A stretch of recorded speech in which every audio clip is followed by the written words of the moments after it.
that's where the emotional end came in for me, because that is so hard. I ain't gonna lie, it's actually harder for you to have a dad that dabs and dibs out your life than you to not have a dad at all. Because if you don't have a dad at all, you can create something in your mind that you live off of. You can go with that. But when you have this dude that's just going in and out, that is highly emotional. Highly emotional. Because you actually have more love for the person that does the less for you than the person that's there for you every single day. And everybody out there that's going through that or been through that know exactly what I'm talking about. My dad would come around, and I have not seen this dude in forever. But when I tell you, I remember being a child. I remember being 6, 7 years old with nothing but a pair of whatever kind of underwear what kids was wearing back then, my Superman's on. And I remember not even putting on clothes when he would come home. Just to run out there to him and sit in the car with him and just chill. Okay. Give him all my time, give him all the love. But then he disappeared.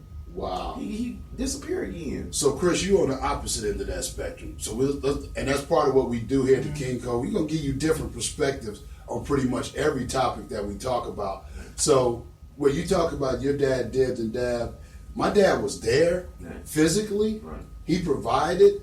But there were periods where I was like, okay, does he have any connection emotionally to me? I mean, we didn't ever go on fishing trips. And how do you speak on something like that as a family or a child? How do you even say anything? Well, because you know his ultimate comeback is the fact that he taking care of you and he put well, and that's, but see, here's the thing. That be their ultimate comeback. But here's the thing. As I tried to dig into that, right. What I found out was you can't give what you don't have. And what I discovered about my dad was he loved us. He'd kill a rock over us. Right. But he couldn't express that because he never had that himself. I found out like at 30-some-odd years old, my dad was adopted. Now, I grew up all my life with him there, physically. But I was like, okay, what's up with Cat? Why ain't he trying to connect to me? And I love my dad to death now, God rest his soul, because we were able to develop a better relationship before he passed away. Right. But there was a lot of time where I had a lot of resentment because I didn't get it. I'm like, okay, why ain't he connected with me? And only to find out he couldn't give me what he didn't have. His whole mindset, his whole emotional state was built on, and during that era, it was about go get it done, you know? So when I hear Chris share about how his dad poured into him, when I started, and what made me start digging was the fact that I was exposed to other folk that had their dad in their life. They come out, well, we're going to do this and we're going to do that. And I'm like, really? Well, what's that all? You know, I'm serious. I was kind of curious. It was that whole exposure thing. Yeah. So, Chris, share with us a little bit what it was like for you having your dad there. Oh, yeah, but only thing about it, only part I didn't like was called, like when I used to play sports, he wasn't around because he was working at his own beat. He was working so much. And I played sports, he wasn't there and stuff like that. But I can't lie, though. He helped. He really provided for us, you know what I'm saying? He showed me how to be a man, for take care of your family and just, you know, talk about how to drive and get your own stuff, make your own living, you know what I'm saying? So that was a big plus, you know. But sometimes you do miss some of the other things with connections. See, I see that in my life too, like what I was listening to what Quill was saying, because I teach my boys this and taught them all this, and, you know, and sometimes I don't be there because I'm trying to work and stuff, you know, and they may need that affection, like that emotional from me, you know what I'm saying? So I got to learn more and more to be like that, even though they're kind of grown now, but I still need to be in their life, you know, and teach them more, you know, what's going on. I commend anybody that can create that balance, because it's not easy. Not in this world. You got to understand, you got to provide, you have responsibilities, then you have to be emotionally attached to everybody. I commend, salute everybody that is able to create that balance and maintain it, because you might be able to create it, but maintaining it, that's really the nigga. Right. For me, it's like always a work in progress. It is. Just staying in tune to seeing, okay, this is out of balance now. I got to, you know, seeing that this, okay, the relationship, okay, the productivity with whatever. You got to just stay in tune, and just know it, and you got to feel a pulse with it. But me personally, me and my father relationship was more, I felt, I guess, more like Dr. Womack, as far as I lived with a lot of resentment for a long time. You know, my father, I met him when I was 21. Most of those years he was incarcerated. And it's like, I just had this big resentment. But then after I learned his story and really knew what he went through, an orphan, never knew his mother or father, he went through life trying to find himself. you know, and then seeing the challenges, I forgave him, and that helped my life totally. Once I forgave him and got that resentment out of me, because like they say, it hurts. That anger, resentment hurts the person who holds it more than the person that the anger and resentment is against. Right. So you hurt yourself when you're letting another person affect your physiological and emotional well-being. Yeah. So I forgave him, and now we're at a place where he's able to see his grandkids, and you know, I try to give him every opportunity to do that and be a part of their lives, and it's still a part of my life. It does something for me as a man to be able to see that next generation above me, just there, in whatever capacity he can be there, just being there. It works for me. Yeah. So if you have resentment, if you have that anger right now, and you're growing up, and you know, forgive them. Get to know him, because one thing I would always say, if it wasn't for him, I wouldn't be here. That's right. No matter how bad it can be, if it wasn't for that person, you wouldn't even be here. So I have an opportunity to be here, and I'm happy for that. Yeah. Right. And another thing out there, because you got something, Chris? Now, I just want to say, like, it seems like the men get the big scrub on Father's Day also, you know what I'm saying? Because of that, you know what I'm saying? Because of that, because they're not around, you know, it seems like, well, we nothing, like, it wasn't for the men, it wouldn't be no Father's Day. I mean, it wouldn't be no Mother's Day either, so, you know what I'm saying? It's just crazy. You know, I love the way things come together. You again, the bombs, it's like Afghanistan up here to save your life today, y'all. We ain't playing with this King Cole thing. And to your point, Chris, I recognize that, you know, on Father's Day, it really ain't all that big to do as some of the other holidays are. Yeah. And so this month I intentionally started, and I said, okay, we're going to celebrate the entire month with Man Month Minutes. That's right. And just spending the month focusing on different people that have influenced me, that influenced the communities and their families. But I want to circle back to that person that's sitting out there, and you may not know your dad. Or you might be that dad that's detached from your kids because you and baby mama can't get y'all act together. Or you might be that dad that want to go to them and don't know And how. and don't know how. That's real too. Quill hit on something really powerful. That anger, bitterness, and resentment. Now check this out. It's medically proven that it is directly related to physical ailment. Mm-hmm. So not only is it going to create a barrier from you being able to emotionally connect, it can physically impact you. And forgiving somebody does not mean that you're saying it's right. It means that you're turning it over. And Quill said something powerful. Said when he did forgive, he was able to grow yourself. Absolutely. You know, and I think that's powerful to understand. And for those of you sitting out there in King Cole land, regardless of where you might be along that spectrum, because we done pretty much hit it from every angle. And I love you guys, man. Y'all came with it today, y'all.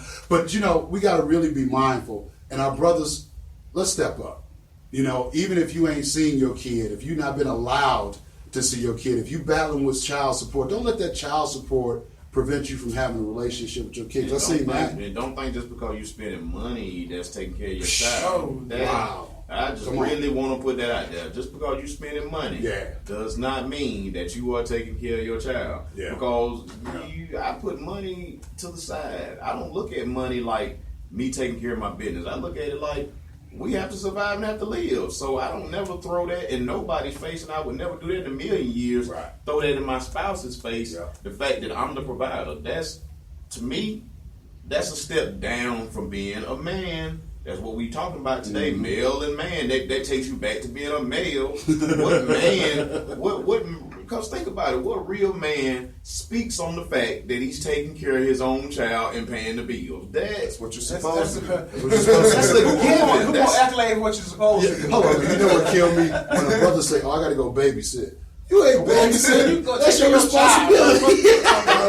I gotta. That's the society we live in. Right. Think about our schools. Mm-hmm. You know, when I was in school, we didn't get an award for just coming and participating. Yeah. A participation award. And that's what a lot of these males want. They want a participation award for doing what they're supposed to do. So, and like, even though I don't care about the pagan holidays, but the folks be saying, "Oh, I'm paying some child support. I ain't getting nothing for Christmas." You know what I'm saying? I pay child support all year long. You know what I'm saying? That ain't what it's about, man. You know what I'm saying? 'Cause they may be taking that money and taking care of the kid during the year, and they don't have enough money to give them some at the end of the year for Christmas or whatever.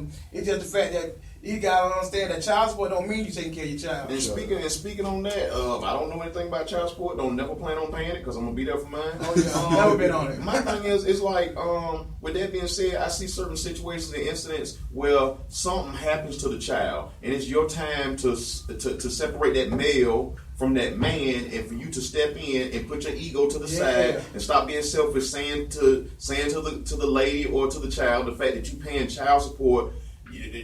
Somebody else will come in and see an issue going on with your child. They'll bring it to the parents' attention. Yeah. And it's your job to step in and do for that child. But a lot of guys, what they do, they look at the situation and the fact that they're paying child support, and they always say, hey, if the mom want to raise a child like that, let that be. I'm doing my job by paying child support. You see how retarded and dumbfounded that sounds? You see how stupid that sounds? I'm just being real. That don't sound intelligent. Mm-hmm. Intelligent people don't talk like that. So you're saying that basically because you give the government some money and let them play middleman and step in and pay your child, basically just because you let the government handle your business, you don't want to step in and put the emotional part in when something's going on with your child. You done basically separated yourself from your child life because you holding this burden and you mad with the baby mama because she done put you on child support,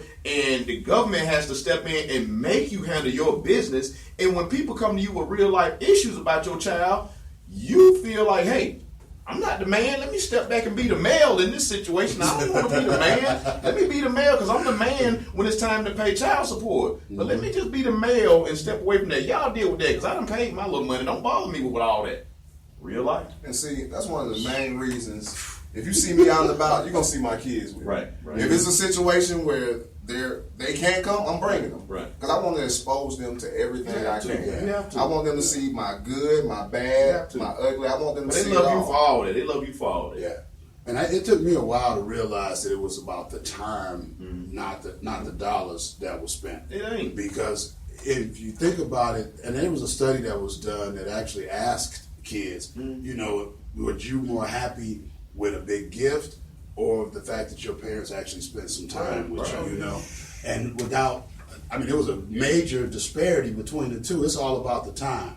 But let's go around the room and talk about that whole concept, because we're talking about males versus a man today. Right. And so we done dropped through a couple of bombs out there today, guys. I think we're doing our doggone thing, helping them realize that royalty within today as it relates between male and man. And we hit on the emotional aspect of it, which we might have to circle back and do another one on that one later on in the season. Because that one opened up a whole can of worms. Yeah, a whole three-part episode. Three-part episode there. But I think one of the things was that Quill and Poker hit on was when you don't know about that person on the other side. Mm-hmm. How do you suggest getting to that person on the other side? And when you don't know, because Quill mentioned sometimes we go out here and we get into relationships with folk and we don't even really know that person. Don't really want to be with them. It's all about the physical. Mm-hmm. So what do we do as men? Because now that we've evolved from just merely being males, because what I come to understand is that two halves don't make a whole in a relationship. Right. Two whole people make a good relationship. Right. You bring two half broke up people into a relationship, you're going to have some issues. And I think part of it is knowing that person that you get into it with. So what? Yeah, I just feel like it can't just always be physical attraction. It has to be mental. Right. Okay. You know what I'm saying? You understand? You got to get to know that person and see who they are and see their past. You know, understand their past. They understand your past. You know what I'm saying? So y'all can have a future together. That's how I feel. Yeah, I agree with that, because I was in a recent situation where we grew up in the same neighborhood. Yeah. But we was on two different planets, because we reconnected later in life, you know what I'm saying? And so the things that had happened, some of which I didn't know about, had a little top level end knowledge, but then as we began to get involved in the relationship, all these other things start popping up. I'm like, wait a minute, where'd that come from? Yeah. You know, so you really need to take the effort, I think, to try and truly understand that other person's perspective. Like you said, where they coming from. So you and your girl seem to have an awesome relationship, Poker. Very excited again about the arrival of Miss Delilah. So talk to us a little bit about that. So you feel like you and the Queen have been in tune in that regard? When we